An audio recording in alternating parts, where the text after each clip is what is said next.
Hello and welcome to this LinkedIn live stream.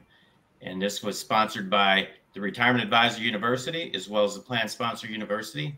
My name is Steff, and I'm an Executive Director of the Plan Sponsor University. And joining me today will be Fred Barstein, our founder and CEO of the Retirement Advisor University and the Plan Sponsor University. So we're going to be talking about why you should not overlook the importance of benchmarking your retirement plan advisor today. And in doing so, if you do have any questions, feel free to put a question or two in the chat box on the screen, and we will be happy to address that as we go through the program. So opening up and getting into the program, Fred, just curious, what kind of due diligence should defined contribution plan sponsors have with their retirement plan advisor? Well, just Steff, thanks for asking, and thanks for being here. Just like with their record keeper or their investment provider, they must do periodic, documented due diligence under ERISA. It is a fiduciary responsibility. What we recommend with advisors is to do like an annual benchmarking, maybe using a database, and there are a number of them available. But then every, I would say, 3 to 5 years, you need to go to market. And so go to do a full RFP, request for proposal, because you just never know what's out there and what advisors are willing to charge, because fees have come down significantly in the past 5 to 10 years. That full RFP for plans under 10 million, we really recommend an RFI, a request for information, which is an anonymous, slimmed down, maybe 1/4 of the questions to go to market, but just to get a sense of what's going on out there in the market. And, for investments, because it is data driven, your advisor is going to help you with to benchmark your investments. But for record keepers, it's really the same as the advisor. And it's really the same for any provider who is paid out of plan assets. The plan fiduciary, the plan sponsor, has a responsibility to conduct periodic, documented, prudent due diligence, and really as an expert. Thank you. And is it are there major differences between conducting the due diligence around an advisor as opposed to the investments of the record keeping? We know there are similarities, but what are the major differences? Yeah, for the investments, it's data driven, and for the record keeper, it's so it's fees and performance. For the record keeper, it's services and fees, and for the advisor, I think it's very similar to the record keeper. Record keeper, you're going to see more focus on technology, cybersecurity, but for the advisor, it's more on the consulting side, and are they working with the plan and the employees? Now, another big question is, why is it important that a plan sponsor would conduct due diligence on their advisor? Yeah. So number one is a fiduciary protection. It is required, and we're seeing more and more lawsuits, 200 filed in the last 2 years.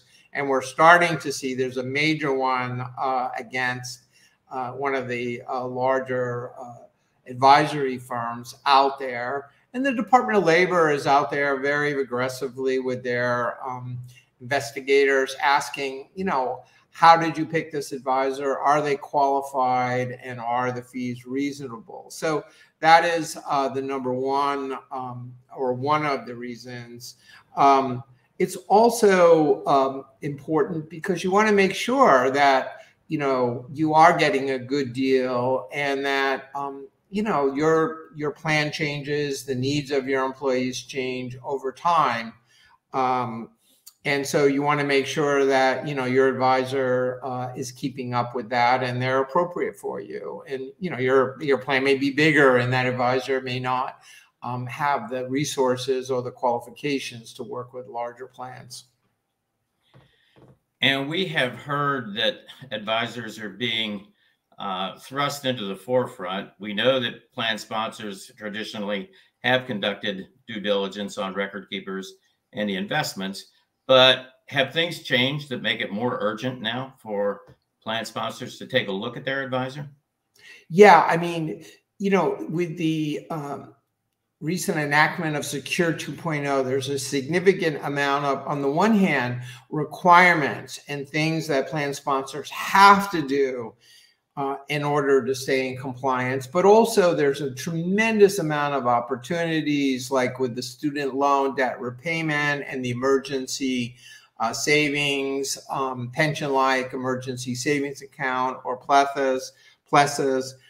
So there's the Secure is out there. We're also seeing more and more that employees are looking at the workplace and for their employer to help them with the convergence of wealth and retirement and benefits. And more, few advisors are able to do that, but that's very, very important. And it's probably why we're seeing Fidelity's research last year show that 47% of plans were looking for a new advisor. That's a sizable number. So we do have a question coming from the audience, and that is coming from Brian. Brian asks, what type of cyber questions should a plan sponsor be asking? And is it different if it's over 10 million or under 10 million? Yeah, the major questions that your advisor is going to be asking, you should be working with the advisor, is the cybersecurity of the record keeper. Are they prepared? Do they have all of the, requirements? And for, because that's where most of the participant data is going to be and withdrawals are made from them. So you want to have your advisor work with you to ask those questions of the record keeper. One of the big questions is not just do they have the requirements and how many people, is what kind of guarantees are they going to make? What kind of reimbursement if there is a breach, and what are the requirements that the plan sponsor has in order to be able to take advantage, or the participants to take advantage of the breach. But then finally, I think that the advisor, you need to look at the advisor's cybersecurity protection. What kind of cybersecurity do they have, especially if they have emails and information about participants and about the plan? Any information you want to know, what information they're housing and what kind of protection, you want to get a report from them. There's a really good, the Department of Labor came out with guidance really recently on questions you should be asking your providers, but also Spark has a very similar and comprehensive questions about that. But that's a great question. Thank you. Good. And how does TPSU, the Plan Sponsor University, assist in this process? Well, for your record keeper investments, traditionally your advisor is the one who has taken the lead to conduct this periodic documented due diligence. You're outsourcing it to a prudent expert. But obviously they cannot do that on themselves. Or if you hire an advisor to do a search, they have to recuse themselves. They cannot select themselves. And we see advisors coming in and saying, okay, we're not going to pick ourselves. And they go through a process of 6 months or a year. They maybe don't, they might disparage everyone that comes in, and then they end up selecting themselves. So you have to, the advisor cannot do this for themselves or pick themselves for, I would say, even a 3-year period or longer. So that's why TPSU has stepped in. We've conducted over 600 half-day training programs with 10,000 plan sponsors, and we're just getting overwhelmed with the requests, because the number one most important decision that a plan sponsor can make is picking the right advisor. And we have not only do we have over 100 years of experience with people like you and me, and I've been doing this for a long, long time to do it. We also have conducted due diligence and maintained oversight on over 2,000 advisors who have attained their CKP, certified 401k professional, and get their CE on that. And the CKP is the only industry designation focused on 401k and 403b that requires experience and is affiliated with a major university, in our case, UCLA Anderson Executive Ed. Thank you. And Fred, anything to say before we wrap up?